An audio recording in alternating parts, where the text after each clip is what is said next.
Hello everyone, welcome to the channel. And today, I'm going to be reviewing my all-time favorite movie, Godzilla. I know some of you may know me from the last video on my channel, Unwanted Guest, my first independent film. And if you haven't watched it already, please check it out.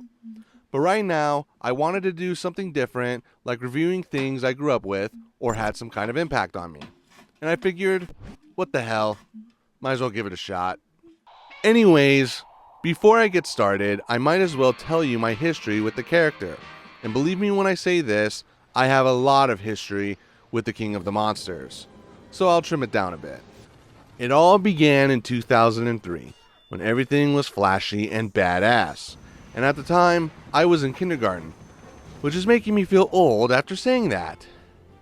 Yippee. Anyways, one day after school, my dad came home from a business trip in Japan and brought me home a Godzilla toy, which changed everything for me. Because prior to Godzilla, I was into Barney, Thomas the Tank Engine, Teletubbies, Scooby-Doo, and other things. But then, I was open to a whole new world.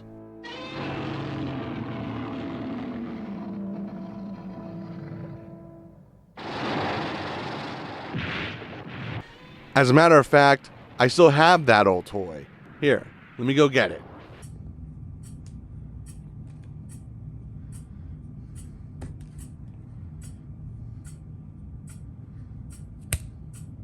Yeah, so this is what happens when you're 8 years old and you have a dog that has high anxiety and you leave your toy on the floor. Let's just say I was not a happy camper. But that's alright, I got a replacement. And here it is, the well, shit.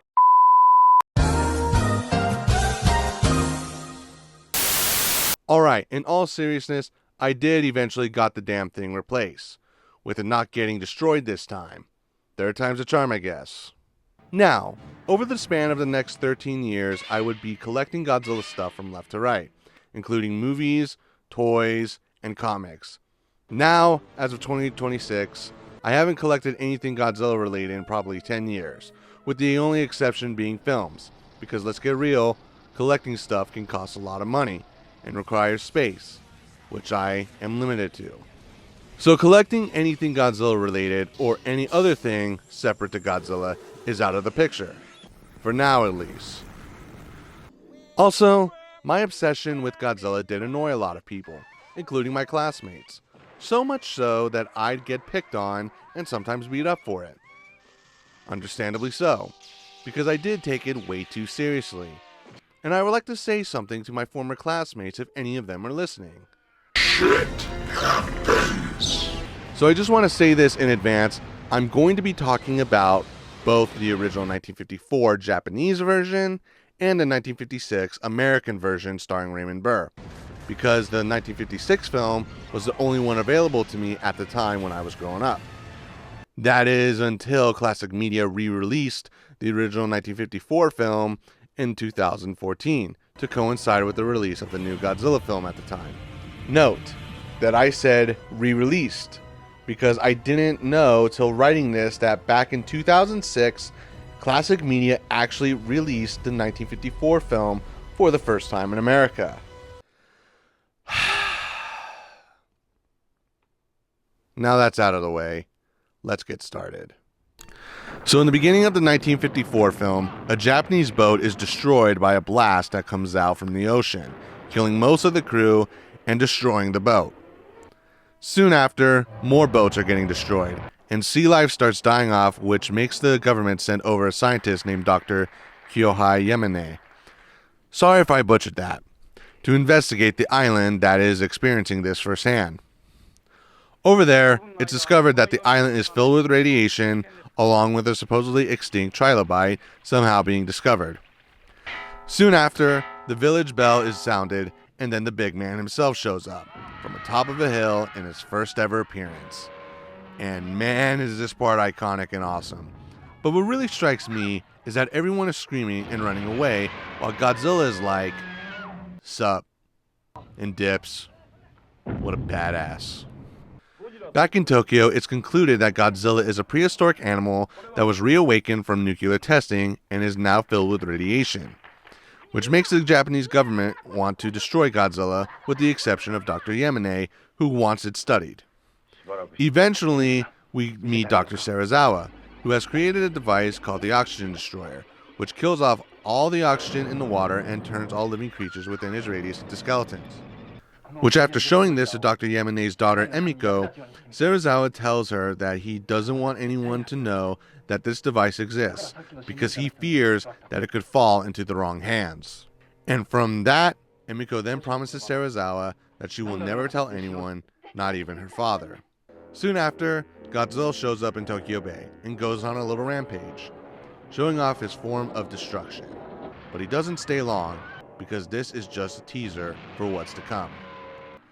The military then prepares for another Godzilla attack, which literally does nothing when the big guy shows up. And then what follows is probably the darkest rampage in the entire series. You have people running away from Godzilla, getting hit by Godzilla's atomic breath, a reporter telling his audience farewell as Godzilla destroys the tower him and his crew are on, and the darkest part, in my opinion, is a mother holding her children and telling them that they'll be with daddy soon as the building burns to the ground. The military tries to stop Godzilla, but if you know the series, that doesn't work out very well. Unless it's Zilla. Then it works. In the aftermath, Tokyo is destroyed, and the people caught during the rampage are either dead or facing radiation sickness. The saddest part is a girl crying over her mother's lifeless body. Eventually, Emiko goes back to Serizawa's lab along with another character named Hideo Ogata, who knows of the Oxygen Destroyer thanks to Emiko breaking her promise to Serizawa. And they both beg Serizawa to use the weapon, which he refuses. That is until the TV in his lab shows the aftermath of the destruction of Tokyo, along with a chilling song by an all-girls choir. Which after that, Serizawa reluctantly agrees to use the Oxygen Destroyer, and then destroys all of his research, so no one can recreate it. Afterwards, Serizawa and Ogata go to the location Godzilla is sleeping, and detonates the Oxygen Destroyer. Then, Serizawa cuts off his air support and dies alongside Godzilla and the remaining knowledge of the Oxygen Destroyer. And when all is said and done, this is not treated like a major victory, but a hollow one, with Dr. Yamane giving a chilling warning that if nuclear testing continues, then another Godzilla may appear somewhere out there in the world. A bleak but solemn ending. That is until the 1956 American version.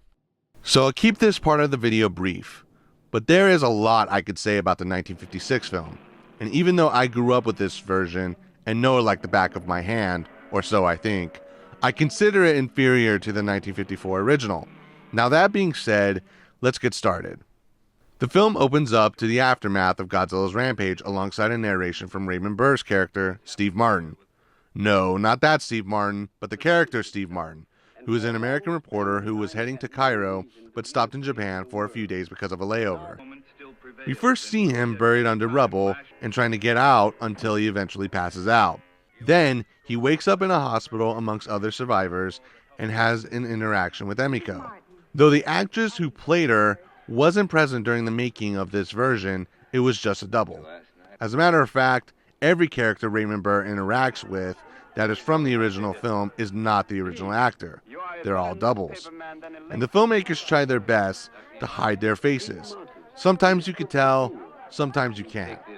Hell, it even fooled me for years back when I was a kid. But as a grown-up, I have a better eye now and can tell the difference. Anyways, we then go back in time to Steve Martin talking about meeting up with his old friend Serizawa. And then it leads into the story that I just rehashed, only with new scenes that include Raymond Burr, and him narrating throughout the entire film. Not to mention, there are some scenes from the original that were cut entirely or shortened. I'll be honest, my thoughts on this version has changed ever since I saw the original. But there are some things that I do like still. For example, I do like the narrations that Raymond Burr gives because it does give a documentary type feel to it, and it feels chilling for the most part. But what I didn't like about this re-edit is that they changed some things that weren't necessary. I'll give you a few examples. First, during Godzilla's rampage in Tokyo, Godzilla destroys a cop car with people inside it, and when the car explodes, there is this high-pitched scream that wasn't even present in the original film, and it turns this from a serious moment to something comical in my opinion. There are moments where people are speaking in Japanese when Raymond Burr is present, but there is a translator with him to tell him what's going on. But in other parts of the film where people are speaking in Japanese and Raymond Burr isn't present, there is no subtitles to translate what they're saying. And the third is the ending. So the ending is similar to the Japanese version, but the difference is that they took out some parts from the original Japanese cut and added parts with Raymond Burr. They especially took out the line that Dr. Yamane says about nuclear testing possibly making more Godzillas appear. I think the reason they took this out was because the United States government was still doing nuclear testing at the time, so maybe they thought it would make the US look bad. I don't know. There are other differences too, like the love triangle with Emiko, Serizawa, and Ogata being more apparent in the American version, and the fact that the American version starts in medias res, which for those of you who do not know what that is, it's starting a story at a later point, then goes back in time, which the Japanese version doesn't start that way. All in all, both versions are pretty good, and even though I am a little harsher in the American version, I do have a soft spot for it because, like I said, I grew up with that movie, and it was the only one I knew for the longest time. But if I had to pick one over the other, hands down the original Japanese version wins. It's longer, darker, and the characters have more depth to them. Not to mention, it feels extremely raw, but I think that's because the original film was made 9 years after the bombings of Hiroshima and Nagasaki. And that alone is why I think Godzilla 1954 is the best film in the entire series. But at the end of the day, that is my opinion, and I highly recommend anyone watching this video of mine to give this film a go. While I understand that a lot of modern audiences are not as excited to watch older films, especially films that are over 70 years old, Godzilla is still a fun watch and cool to see where a character that is supposed to be a metaphor for nuclear devastation all started. So that about wraps it up. Thank you for watching my first movie review. If I missed anything or got something wrong, please feel free to comment, and remember to like and subscribe.